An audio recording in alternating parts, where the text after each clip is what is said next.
listening to Reza Riffs with Keith Reza and Alan Lee, right here on LA Talk Radio.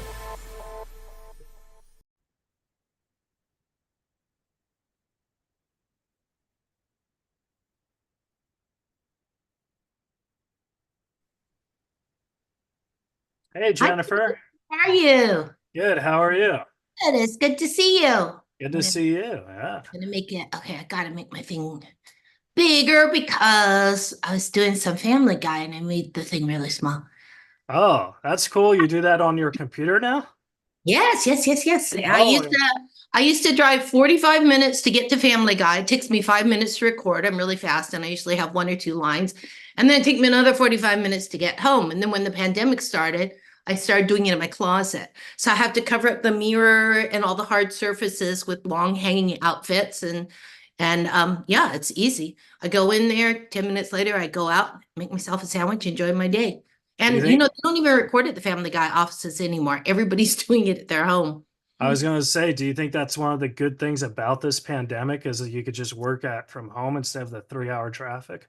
Yeah, I think it is, but I think one of the problems is that I think people are getting kind of isolated now because I think if I worked in an office, I enjoy the process of, you go in, you stand around the water cooler, you exchange gossip.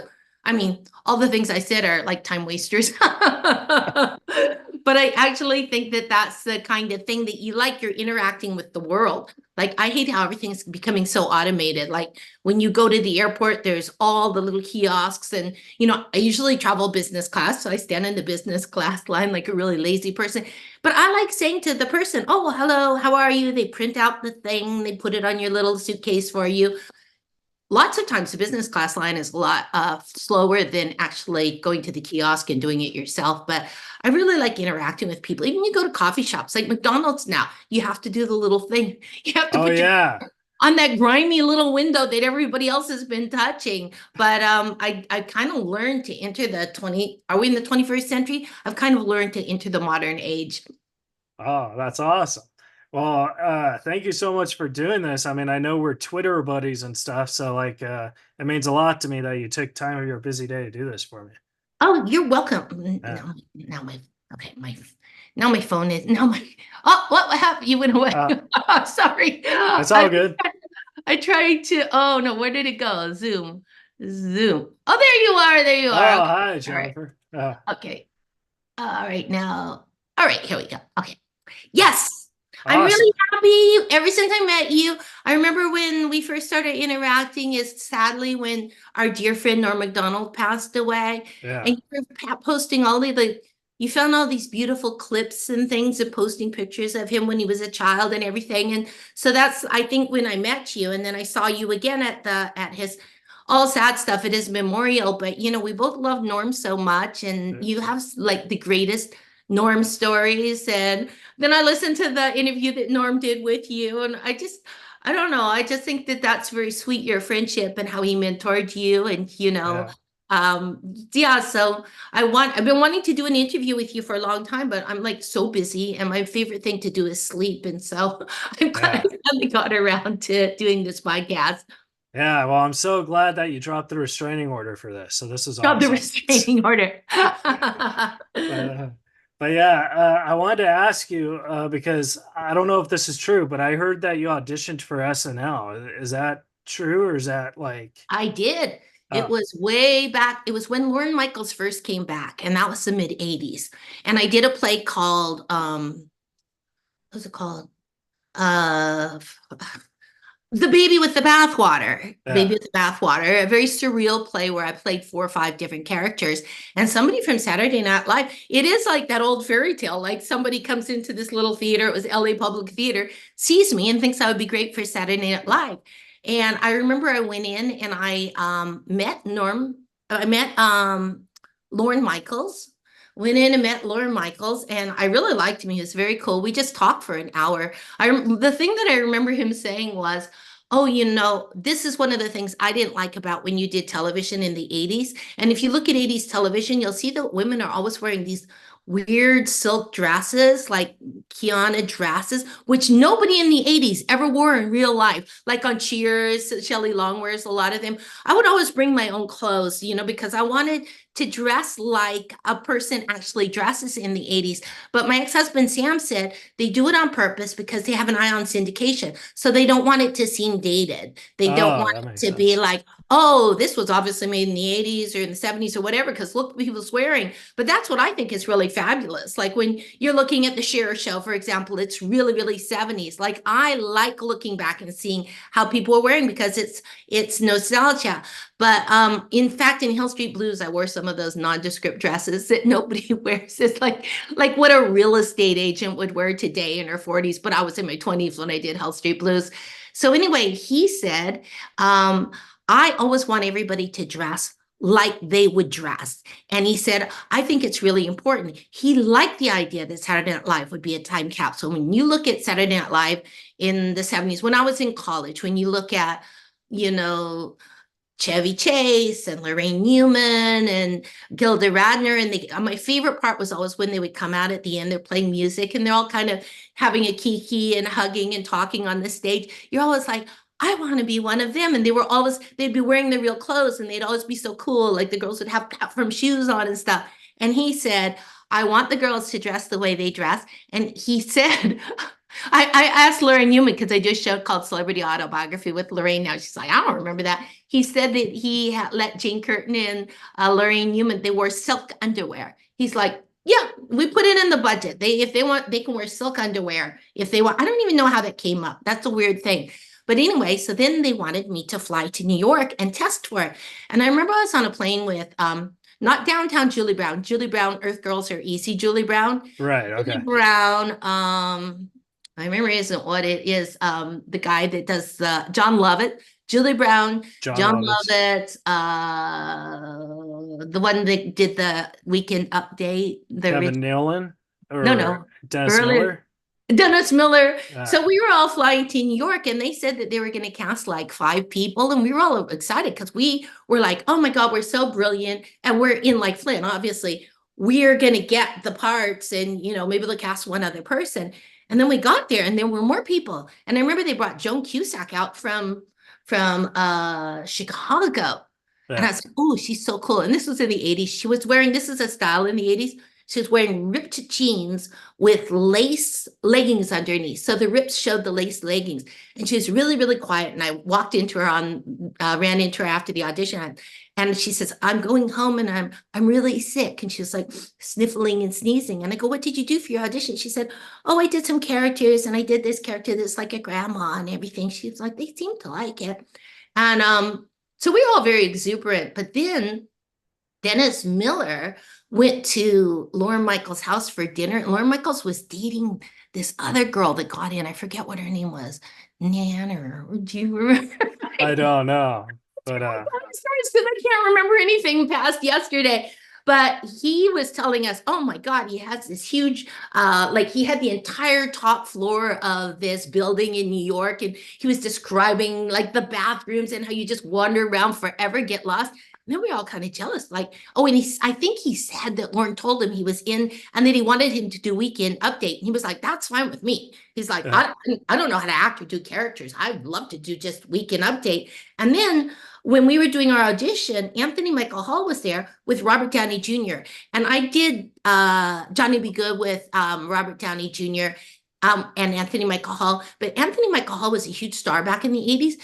He's responsible for Robert Downey Jr.'s career. He would always say, bring him along, like Robert Downey Jr. has to be in my movie. So, you know, they were in Weird Science together. He would always bring him along. And so they were running around. They were just little kids. We were waiting outside, like all nervous to do auditions. I remember they were skidding down the hallway. They'd run and then they'd stop and they'd skid. And I'd be like, hello, can we get the play school out of here? And they were like, oh, we're already cast. So we're like, okay, they're going to cast 5 people. Now Dennis Miller is in. Now the girl that's dating Lorne Michaels is in, who was a very funny lady. She wasn't in because she was dating Lorne Michaels. Right. And then we're like, now these 2 are in. And we're like, that leaves one spot.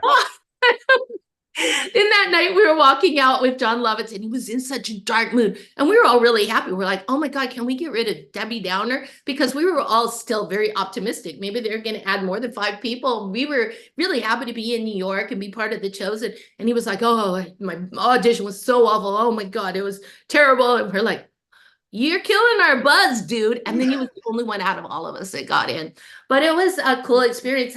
But it was hard for me because they told me to do 1 3-minute monologue. And so I was learning different monologues. And then all of a sudden they came out where we were all standing and they said, we changed our mind. And then they said, we're going to do 1 3-minute monologue and then we're going to do improv. And I'm really good at improv. I was like, great, I'm in. Yeah. And I had my monologues. I was right out of college. I had my monologues for Monologue Women, my comedic monologue in my head. I was trying to learn a new one. And then they came out and they said, oh, we changed our mind. We want you to do 20 minutes of material. And everybody else was a stand-up comedian. Everyone had loads and loads of material.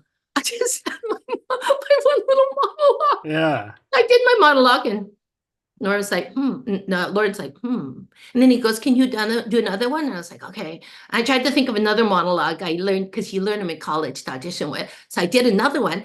And then I started running out of comedic monologues and I started doing Shakespearean monologues. I did all the monologues I knew. And they were like, very interesting. They're like, yeah. So then I was waiting around New York for I was like, okay, I failed. That probably could have gone a little bit better because I didn't have a lot of characters or anything like that. Like now, Yeah. probably do something. But then I thought, I can't wait till we get to the improv part because I'm so good at improv.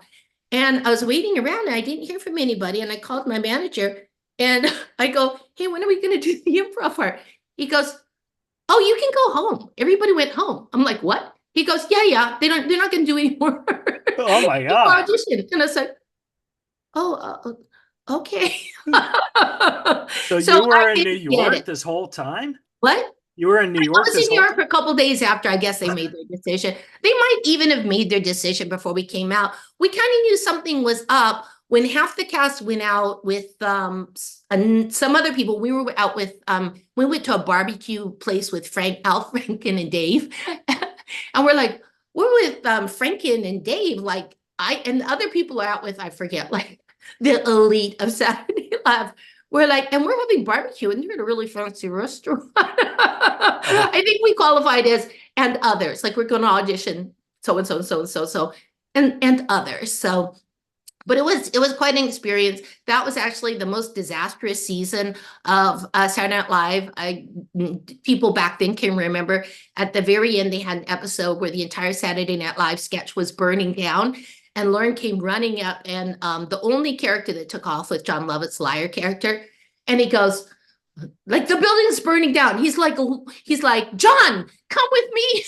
Yeah. I'm going to save you. So it was like a satirical comment on that John was the only one that was going to survive the bloodbath. And I think he kind of was because they had Joan Cusack that didn't come back.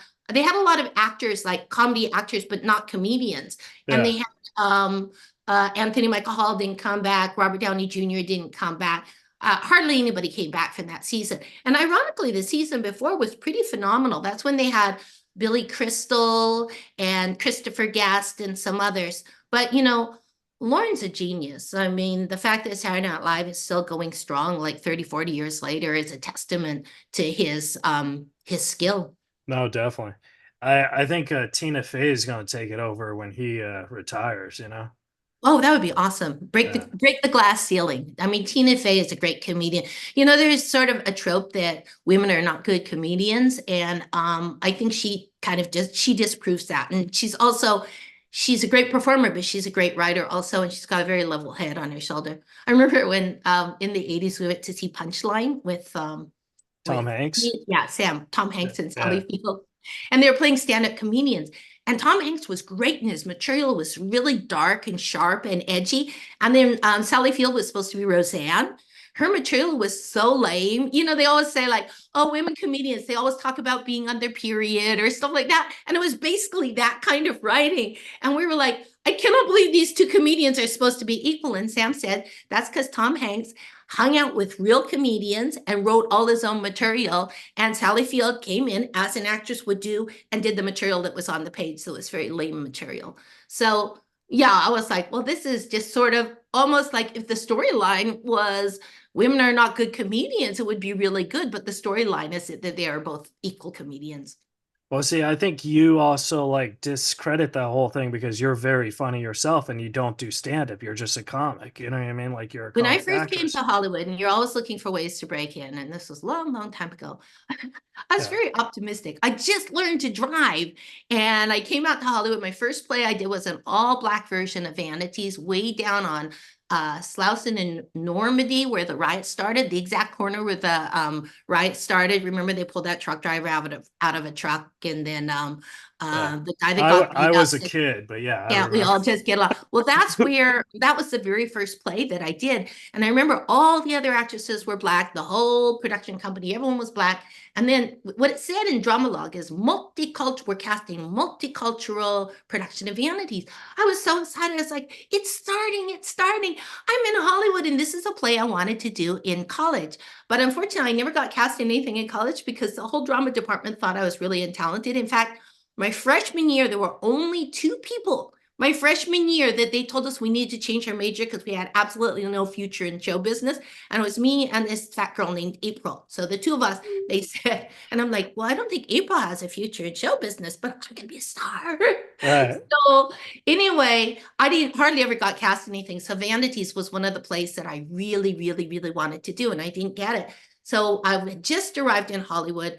I was staying at the YMCA, the Hollywood YMCA, because there was a book called Professional Acting, and it said that's where you should stay. And I remember I checked in, and I was like, they have a TV, and there was this little black and white TV bolted to the wall, so nobody could steal it. And on the TV was the Johnny Carson show, and Cher was on the Johnny Carson show in black and white with a lot of static, and she had giant shoulder pads. And I thought, one day I'm going to be on the Johnny Carson show. I wasn't like, oh, this is so depressing. I'm at the Hollywood YMCA with no money in my pocket. Everything was like all glitter and stardust. So I go down and audition for this. And then they had the callbacks. And all the girls that were called back were Black except for me and this blonde girl. And she looked at me really bitterly. She goes, you realize we have no chance. We have no chance of getting this. And I looked at her. I didn't even know what she was talking about. I go, oh my God, what a Debbie Downer with that attitude. I'm thinking, you're not ever going to get anywhere. And then I ended up getting the part, and I got a Dramalog Award for it. And it was a great production. It was at the Fox Follies Theater. We had so much fun. But so anyway, what was your question? Because I went off on a tangent. The question was, I was saying how like you are yes. So so I first arrived comically in funny. Hollywood, and now I looked, I'm reading, and I looked, and it said, Monday nights, they have open mic night, and anybody can get up and do 3 minutes of material. I was so excited. So I started writing material about being me, material about being on my period. Not really. But I just thought, like, I'm going to get up and I'm going to do 3 minutes. And boy, Hollywood really is the land of opportunity. And there was only one other person in my whole drama class that came to LA. Because in college, they said, if you want to be a real artist, you go to New York. Yeah. If you want to sell out, you go to LA. And I was like, me, that's what I want to do. I want to sell out. So apparently there were only 2 people in my senior drama class that wanted to sell out. It was me and this guy named Richard. And Richard hit the big time before I did because he guested on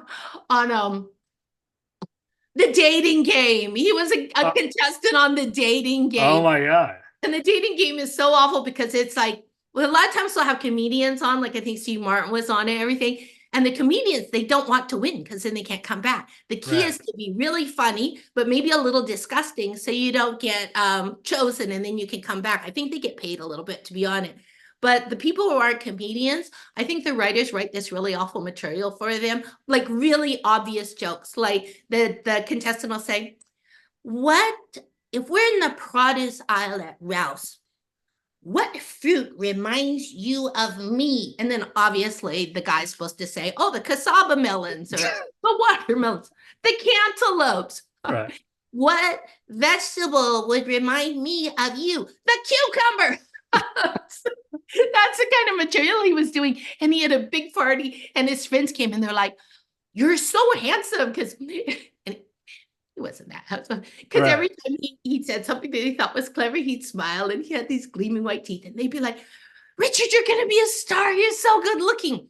So I confided in Richard my sad little dream of getting up, because I thought maybe he could come, my sad little dream of getting up at the Comedy Store and doing 3 minutes. And he was so heaped so much derision on me. That those are professional comedians that do that. You're not a professional comedian. You're gonna make everyone's gonna laugh at you, and not in a good way. Oh my God, don't do it. It'll be the worst night of your life. And so this is where I learned, never confide your dreams to anybody else. And when I do, like award shows, and actually I learned that professional comedians don't do this either.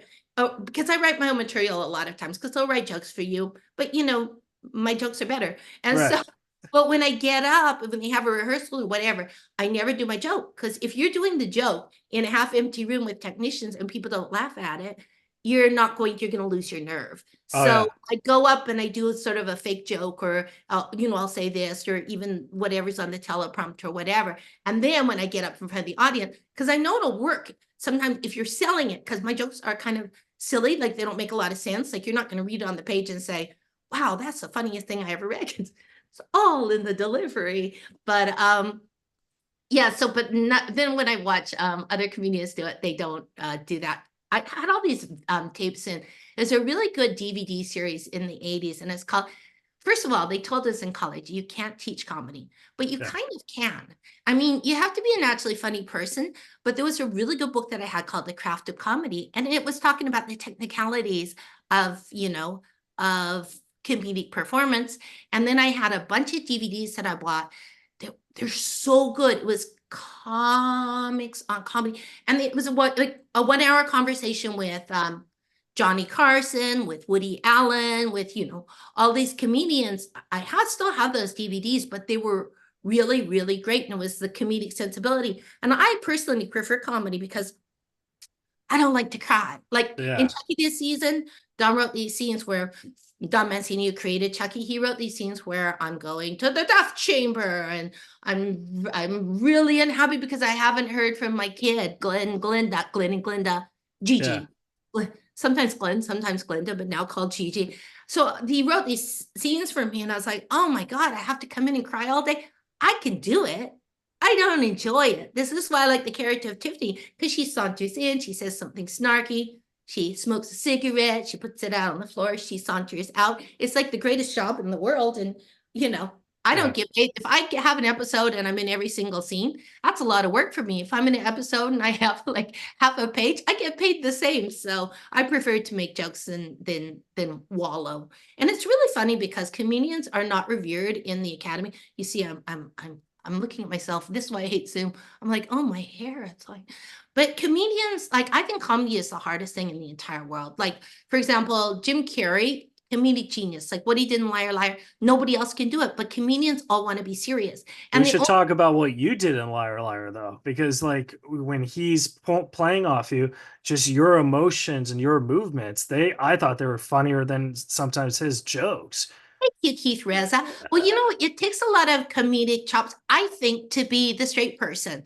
Like it's not like anybody can do it. I remember back in the 90s, all the comedic actors, like the movies would come up, and my manager said, oh, the guys want to be the funny one. They don't want another comedian. So they would have like Adam Sandler or, so all these comedians. And the girl that they would cast would always be a model. And I think it's because this is how you become a comedian. You have a very dark childhood.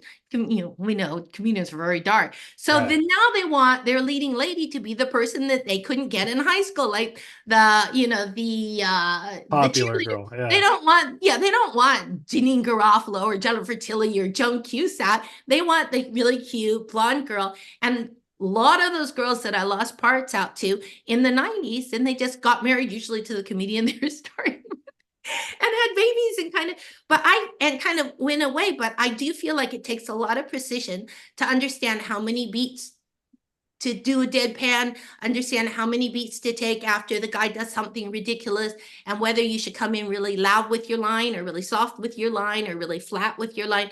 I think that is, you have to kind of understand comedy to do that. It's not like anybody can do it. In Liar Liar, it was hard because I know they in the end they showed a lot of like people cracking up, but I never cracked up because I was in character.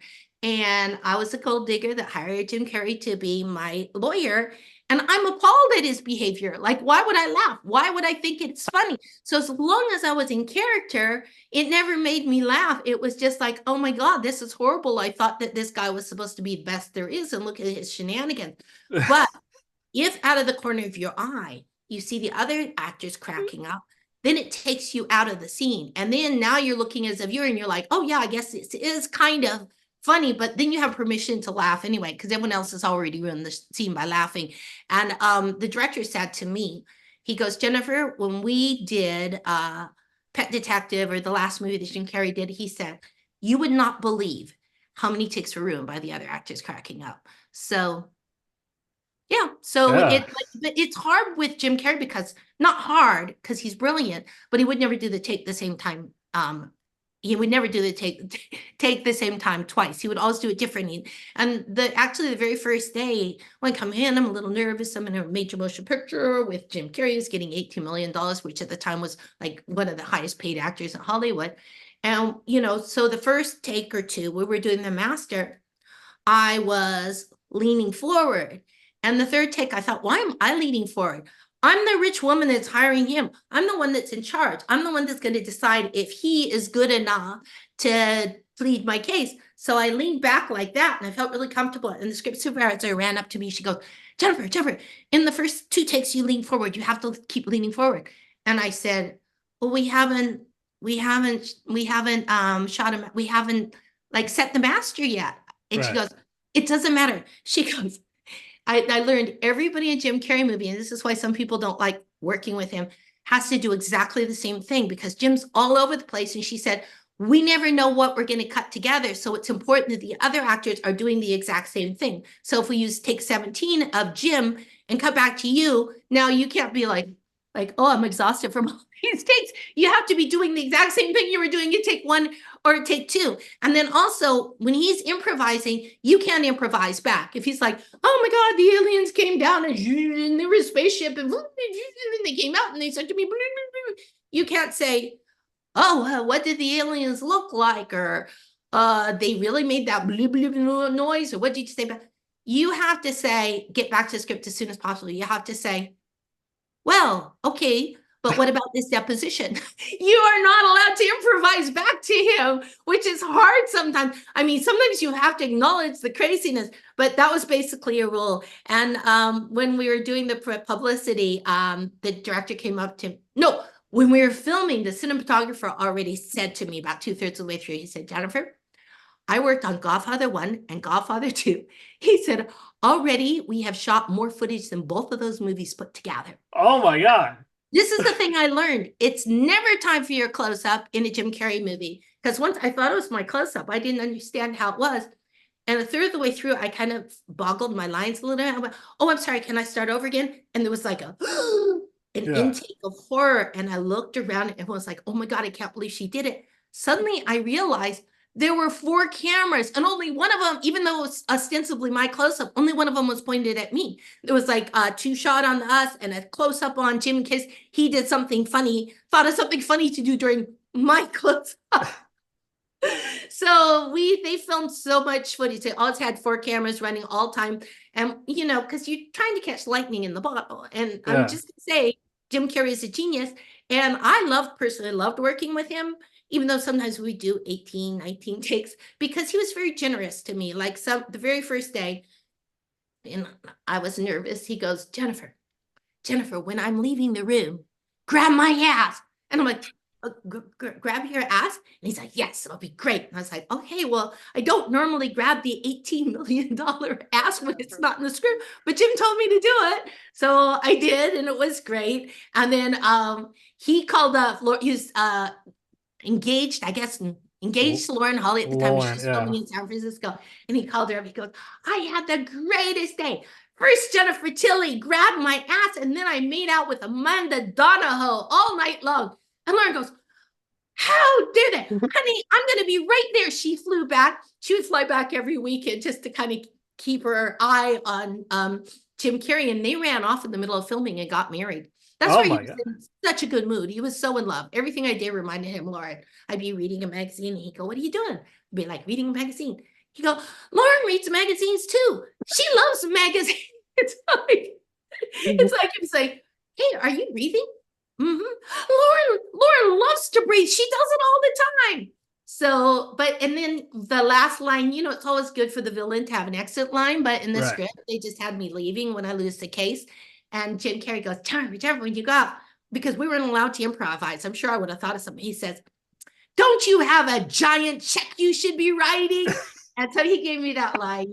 And, that's what I mean. It's very generous. Also, a lot of times they turn around to film the courtroom, the extras and stuff. And he could have gone. I think he actually loves to perform. He could have gone and been in his trailer or gone home, but he would jump up on stage and he'd start improvising and doing stuff to make them laugh. And there was no camera on him at that point. And when the Universal tram would come through, we were filming at Universal, sometimes he'd run out, pretend like he got hit by the tram and give all the tourists the thrill. So that's just one example of how comically brilliant you are. But like, you also did this movie with Ted Danson called Made in America. Yes. And you were just so funny. You were like, "Oh, did you know elephants could be pregnant for 2 years?" While you're beating him up and stuff, and then you're singing to him. So like, what's that like? Like, is this stuff in scripts, or do you get permission to ad lib that? I hear my boyfriend with the TV really loud. Let me go yell at him. I'll be right back. Oh, okay. Yeah.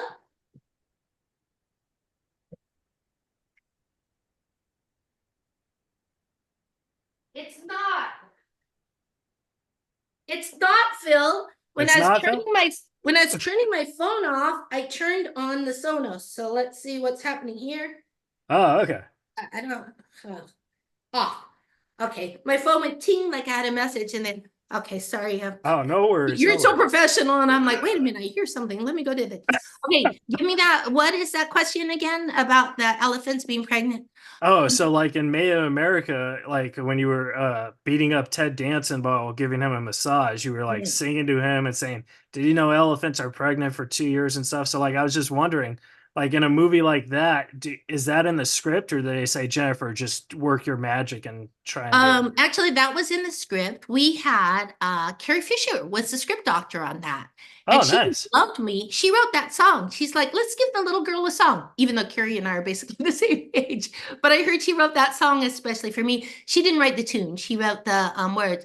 I think I was like, "Sing nice song, sing along." I forget what it was, but I like that. And she wrote other stuff for me. But the scene where I'm leaving Ted Danson and I'm worried that I'm going to be breaking his heart and he's practically pushing me out the door. I think I was doing some improv there. And Ted also is a great comedian. He makes it look so easy. People don't understand how funny he can actually be. And that was a strange set too, because Whoopi Goldberg and Ted Danson were having an affair on that movie. And, oh my gosh. Ted was actually married. He'd been married for, I don't know, 20 years. He was married at the time. So we had People magazine, everybody snooping around.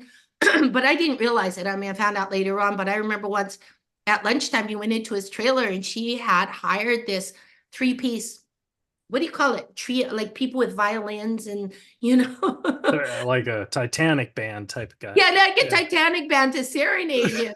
So we were all like, everybody ran and got their lunch, and we all like sat there and listened to his music for the whole lunch hour. And it was, it was pretty cute and fun. But I loved working with Ted because, my ex-husband Sam produced Cheers for a whole year. So I knew him because the wives used to come and sit in the front row every week. And I said to Sam, I just was blown away just how easy he made everything look. Like when he's talking, he just would do stuff like, I remember once he ate it all while he was talking, and I was like, oh my God, that's so great. Like it was like a dance. He was almost like a dancer behind the bar, and just everything easy. And then I was on Cheers for one episode and he just went with it. Like I came in and I'm like, I forget what it was. Hi, Sam. And then I think I leaned over the bar and I gave him like a kiss and everything like that. But he was really just kind of flawless in his execution. I think people a lot of times think of him as a serious actor, but what he did on Cheers, he just made it look so easy. Yeah. And then when Oh, he was gosh. eating olive. That reminds me of a story. You have to read this book. It's so great. My friend Ileana Douglas wrote it. It's called I Blame Dennis Hopper, and it's stories about I her blame adventures Dennis in the Hopper. film trade. But we did a movie called Bella Mafia together, and the director, for some reason, had a dislike for her. And then if you read, I don't know if it's in the book, but actually, because of that scandal, he made, what's the name of that guy that was the head of the studio? Not Harvey Weinstein, that also had a sexual harassment scandal and had to step down. Well, then, Yeah, I okay, don't so know. anyway, the director didn't like Ileana, not because she's a brilliant actress, but because he had been forced to take her to settle the sexual harassment lawsuit. So there was a scene where she's in the bar, she's playing, a plain, studious girl, and she's on a date with this really handsome member of the mafia. And she said the props guy had put like a little bowl of nuts in the middle of the table. And so she was like doing the scene, and she's like, so where are you from on the date? And she picked up a nut and she was eating it. The director goes, ah! He goes, when Ileana has finished snacking, maybe we can film the scene. And she's like I was hungry, so I was eating the props. She goes, that was my action. My character was nervous and didn't know what to do with her hands. So when I said that Ted Danson ate in all of that's what it reminded me of. Oh my gosh. Well, I want to respect your time, but so we should talk about Chucky a little. I wanted to ask you, like, what's it like? Because you did the Chucky movies and then you're doing the TV show. Like, so how, when that came around, like, how did you get your mindset? Like, oh my God, this is going to be the coolest thing ever when you Well, already did it. when I did Bride of Chucky 27 years ago, I remember Gina Gershon, my friend, said, Jennifer, you should do it. You'll have a franchise. Every actress wants a franchise. And I thought, well, I don't really think I'll have a franchise because Tiffany dies horrifically at the end of the movie. And that's kind of the end of her. So no, I was so surprised when Don Mancini, who created Chucky, called me a couple years later and goes, hey, it's time to do another Chucky movie. And go, isn't Tiffany dead? And he's like, ha, ha, ha. Nobody ever dies in the Chucky movie. Like Chucky dies at the end of every episode. He always comes back to like, Right. I always say the only thing that's going to kill Chucky is bad box office. And that's not going to happen. But I never thought 27 years ago later, I would still be playing Tiffany because Dawn's my friend. You look around, I go out with all my friends and I go, we look the same. Like I have a friend, Paul, I've known since he was 25 and, it's 25 years later. So Dawn doesn't seem to have noticed that I got older. So Tiffany is basically the same age that she's always been, which is so fun for me because he writes her like glamorous and sexy and she's a badass. And, it's not like when Sex and the City came back, now all the women have gray hair and they're breaking their hips and stuff like that. But they're only 50. I'm like, oh my God, this is so depressing. Like, why do things have to change? Why can't they still be fun party girls out on the town in New York City? I know lots of fun party girls in their 50s, but so I love it. The last two movies after Seed of Chucky, which was just an outrageous romp, the studio said, we want Chucky to be serious again. And he's like, oh, bye-bye, Jennifer. What? Well, not bye-bye, but Yeah. I was super campy. And, the Seed of Chucky I love it. It's like a super outrageous show, but it was higher on the humor and lower on the horror quotient. But Don's idea was when he did Bride of Chucky, there had already been 3 Chucky movies. And that's when Scream and Scary Movie and those were coming out. And he said, Chucky is sort of a cultural icon. It's kind of hard to make him scary at this moment because of the surprise is gone, the surprise of a talking doll that kills people. So then he did Curse of Chucky, and that starred Fiona Dorff, who's the daughter of Brad Dorff. And it was sort of a Wait Until Dark homage where a woman in a wheelchair is being terrorized by Chucky. And I just came in at the end and I did a little cameo. And then we did Cult of Chucky, where I came in a couple times and I had a cameo, but it was a bigger cameo. Like Don disregarding the studio's edict that Chucky can't be funny, started sneaking me in a little bit more, like, oh, let's just a little more Jennifer Tilly. And then when he said there was a television series, I honestly thought I was going to have one scene and I would be passing the baton to the younger generation because the 3 leads in the Chucky TV series, when we started, they were 14 years old, like 14 and 15. They were, which is really refreshing. And I love it that there are teenagers, but they were legitimately teenagers. And that's helping us now because we're in season 3. They're still teenagers. It's not like, I think Stranger Things kind of shut down because the kids are all, They're they're all growing pushing up. Yeah. 30 now. But because our kids started out so young, they're still really young. Although Zachary is a little bit going through puberty now. He's almost 18. So anyway, see, the Chucky television series is so great for Don. It's also great for me because he got to combine all the elements. He has the scary elements. He has a really wonderful coming of age story between the 3 teenagers. He has the over the top campy element, and they all dovetail together perfectly. That's me. I'm the over the top campy element. But I compare it to It. It is really scary, but Tim Curry, I'm a purist, is terrifying, really over the top, like almost from a different movie because you have the idyllic childhood in Maine or wherever they're at. And then you have this really bizarre, creepy, campy clown coming in who's also terrifying. But that's how I say with Chucky, that everything kind of works together and there's something for everybody. And the fans love it and the critics love it. We're 100% on Rotten Tomatoes right now. We're getting rave reviews. And I love playing Tiffany. Really, honestly, I always thought when like Gene Feldman would pass away and it was like, Willy Wonka is dead. I'm like, Willy Wonka, what about his brilliant movie, work in Young Frankenstein and the producers and all those other movies? And when John Hurt died, they're like, Home Alone, Dad is dead. And I'm like, okay, John Hurt is a brilliant American actor. That's so unfair. I'm almost positive that I died. They're going to be like, did Chucky do it? And I'm like, wait a minute, I'm an Oscar-nominated actress and I've done many fine films, but the movies that people know me from are The Bound, for some reason, Bound's good, right? Yeah.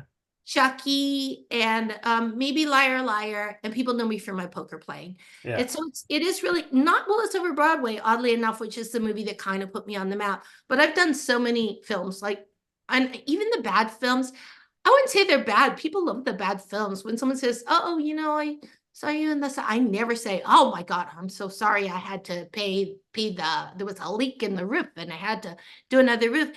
Everybody loves, people love going to the movies. And like, there's some movies that I did that people say, I watched it like 20 times. It was my favorite film. So, Yeah. Well, I have 3 more questions. I want to respect your time, though. Are we good? Oh, no, that's fine. I went off on so many tangents. I'm happy to be talking to you. Well, I wanted to ask you about Goose because Goose is actually one of my favorite movies because thank you. Because I think you're just so funny in it, and plus, your dad was Robert Klein, so I wanted to know, how is that? How was that filming that? Because that was your movie. You know what I mean? I had so much fun on that movie. That movie never came out in the theaters. The fans actually loved Goose. A lot of times when they're talking about their favorite movies, they included Goose. I felt like it was a little bit like Sex and the City in terms of that had a lot of, voiceover talking about things that happened. One of the things I loved about it is Robert Klein was my dad, and it was first step director, and Joan Rivers was my mom. Yeah. And they were so fantastic. And I learned a lot about improvising from them because one of the sound people said to us, they go, "Oh, the director, it's her first time directing. She doesn't understand." Because after the lines were over, Alita would say, "Cut." But Robert and Joan would keep going, just improvising and stuff. And they said, "We love Alita." And so when she says cut, we don't cut. We just let them go, the camera and the sound. And they said, we just let them go. And then we turn it off when they finish their improv. But they were so funny together. And Robert Klein, I saw him, I think he was on Jay Leno. He said, "Oh, it's really hard because you ever play it until you played my daughter. But, I was kind of attracted to it." But he's sexy. Funny men are sexy to me. And Joan Rivers was hysterical. And the two of them, I remember there's in the movie, Robert Klein he had a heart attack or something. We're rushing him on a gurney to the hospital. And Joan Rivers improvises. She's yelling at me, "Take his watch off. They steal everything at the hospital. That's not them."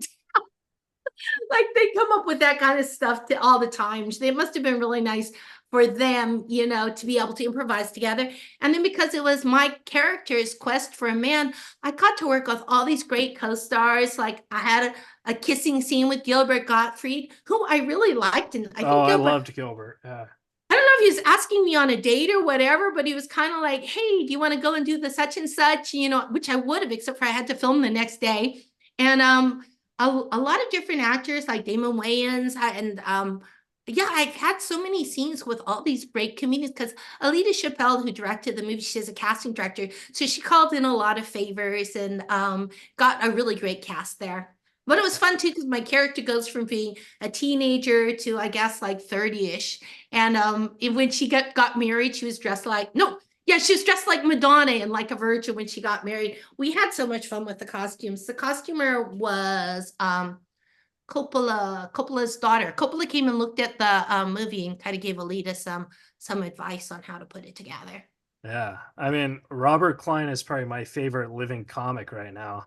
And I've asked him several times to do the show, and he always says no, but I keep saying, oh yeah, because part of my thing with my Asperger's is if you just say, hey, stop asking, I'll stop asking. But if not, I just think no means not right now.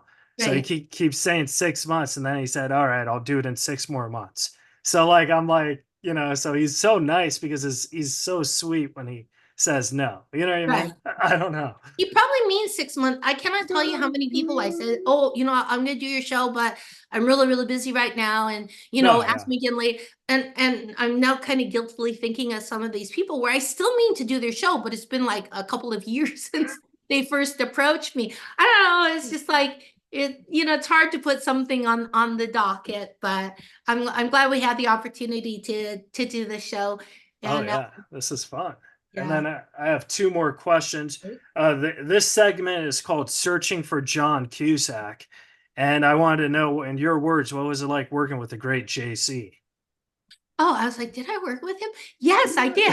I've worked with so many people I can't remember. Bullets Over Broadway. Yeah, I loved working with him. Woody Allen, there were a few actors that he liked to let improvise, and I was one of them, and John was another one. But you had to guess if you were one of the people, because some of the people he didn't want them to improvise at all. And you kind of had to look around and guess if you were one of the chosen few. John was, I remember he was a little bit nervous in the beginning. And he's like, because we were all, you know, we all wanted Woody's approval. That was in the golden days of Woody, of course. And I remember once we saw Diane Wiest and she was talking to Woody. She's making a little chit chat and she was laughing and Woody was laughing. And she came back to us. So we were all like, how did you think of something to say to him? And she's like, well, I've done, you know, a lot of movies with him. So, you know, I feel kind of comfortable with him. She says, but I'm still feel kind of, you know, you never know. You don't want to bother him. Like Woody Allen only referred to me as Olive. Like I went to see him play play at Michael's Pub. And I honestly thought, I was so astonished when he came up to me, said, oh, Jennifer, thanks for coming. I have to run now because fans. I was like, this is after 2 months of filming. I thought, Woody knows my name. I had no idea. I thought out of costume, but I did have the red hair. I dyed my hair red, but he'd always say, Olive, why don't you do this? And Olive, it's time to light up. But John Cusack, he was nervous and he goes, oh, I don't know if Woody likes me. I'm just like, I'm always afraid of, I think he even said I was afraid, you know, Woody is notorious for being fired. This might be writer's embellishment, but he might have even said, I'm just kind of afraid of like getting replaced. I said, Woody loves you. He goes, how do you know? And I go, well, this is the second movie that you've been in. You wouldn't cast you in another movie if he didn't love you, Woody Allen movie. And I said, and you have the Woody Allen part. He goes, I do? Like it had never occurred to him. I go, yeah, you know, the nervous playwright. It's like, I go, that's the Woody Allen part. Yeah. And then after that, his mannerisms got more and more Woody Allen-esque. Like after that, he just started getting a little more sort of like flustered and nervous. But, you know, he was great in that. He was the linchpin around which all the insanity revolved. My ex-husband, Sam, said, every great comedy, you know, you remember the crazies, but you have to have somebody that's the normal one. He said on Taxi, that's, you know, Judd Hirsch. So, Yeah. you remember Danny DeVito and you remember Reverend Jim, and, they're all wacky. You have to have the fish out of water in the center of it. And so that's what John Cusack was in. He's coming into this crazy world of actors, and actors are absolutely ridiculous. But he's a normal person going, why is everybody acting like this? Like, just, he's like Dorothy in the middle of the Cyclone. But I loved working with him. He's great. Yeah, he's like my hero in the acting business. I don't know. Yeah. And like when Norm and Saget were alive, because we all had podcasts, we all were like, all right, because we all had this weird John Cusack obsession. Mhm. And we were all like, all right, the first one who gets Cusack, the other people have to buy us hot dogs or something. So Well, there you go.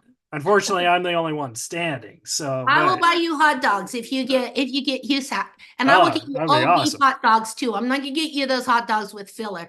Hot dogs with onions and sauerkraut or whatever you like, Keith. All right, we'll get them. And then my last question for you is for Jennifer Tilly. If you could go back into a time machine and talk to a younger version of yourself, knowing what you know now, what advice would you give yourself? I would say don't underestimate yourself, because I learned to do this thing in high school because I was like a total weirdo. My parents were hippies, didn't have the new fancy clothes. So I started, and this is like, I think comedy is always a deflection, started doing this persona. Like, I would put myself down, like self-deprecating humor before everybody else did. I've come to the conclusion that self-deprecating humor is not a good idea, because you're putting that out there. You're giving other people permission to put you down also. Right. And when I first arrived in Hollywood, I would always say, I'm not the girl next door. I'm the girl next door to the girl next door. I would always say, I'm a character actress. Like, I'm the weirdo that lives down the street, or, I'm the plain person that the hero doesn't want to sleep with. And I would also say, I'm not beautiful, but I can do beautiful if the part calls for it. I felt like I was such a good actress. I could transform myself into a beautiful person if I was playing that character. Now I look back on myself and I'm like, you were so fucking beautiful. You're totally capable of playing leads, as I did in Bound. And you were limiting yourself by saying, I'll be the character actress. I'll be the person with the small part, or, I don't need much. I'll do the little bit of this or the little bit of that. And I feel like I limited myself. I built my own glass ceiling with me being self-deprecating and not I mean, on one hand, I was very, very ferociously ambitious. On the other hand, I think I was doing that so I wouldn't be disappointed, perhaps. Like, I just want my own little corner of the universe, instead of Madonna, before she was anybody, said on MTV, I want to rule the world. Yeah. Okay, Madonna. Then she did go on to become like the hugest pop star of all time. But I think you have to have that kind of ego and be like Muhammad Ali, that goes, I am the greatest. I'm the greatest, because it becomes more of a self-fulfilling prophecy. So I would say to myself to have more confidence and not put myself down. Wow, that's great. And then where can the folks at home follow and support you? Like Instagram, Twitter? I'm on Twitter at Jennifer Tilly. I'm verified. I paid for it. I'm the one. And so I have the blue check mark on Twitter. And then I'm also on Instagram, also at Jennifer Tilly. And I have the blue check mark. That's how you can tell it's me. And I don't know when your podcast is coming out, but Chucky television series premieres April 10th and is every Wednesday on Sci-Fi and USA Network at 10 o'clock Pacific time. I'm guessing. I'm really not very good with these sort of things. Yeah. And all the previous episodes are streaming on Peacock. So if you want to binge and catch up, you can go to Peacock and it's all streaming there. So well, I'll rush and get this edited and get this out next week. So you're the best. We could plug it for you. Okay, great. Well, or you can do it anytime next month. Every Wednesday, we're gonna be there on USA Sci-Fi. All right. Well, Jennifer Tilly, before I let you go, I just want to thank you so much for doing this, and thank you for at Norm's funeral for coming up to me and saying hi. I know that was like celebrity filled and you were the only one that said hi to me. So I really do appreciate that. And I thought that was really cool. So thank you so much. I really appreciated seeing you. And I met your dad, I believe, too. Yeah. My dad said he's met you a few times with Pat Warburton. Oh, So, yes. yeah, Yeah, so I've done so many projects with Pat. yeah, He's my he's my husband on Family adopted Guy. uncle. Yeah, Yeah, I did a couple movies with him. Yeah, he's a great guy. yeah. Okay, well, All right, nice. Jennifer. Well, have a great day, and thank you All right. again. Thank you. All right, guys. That was the episode. Subscribe, rate, review, tell a friend, and we'll see you guys next week. You're listening to Reza Riffs with Keith Reza and Alan Lee, right here on LA Talk Radio.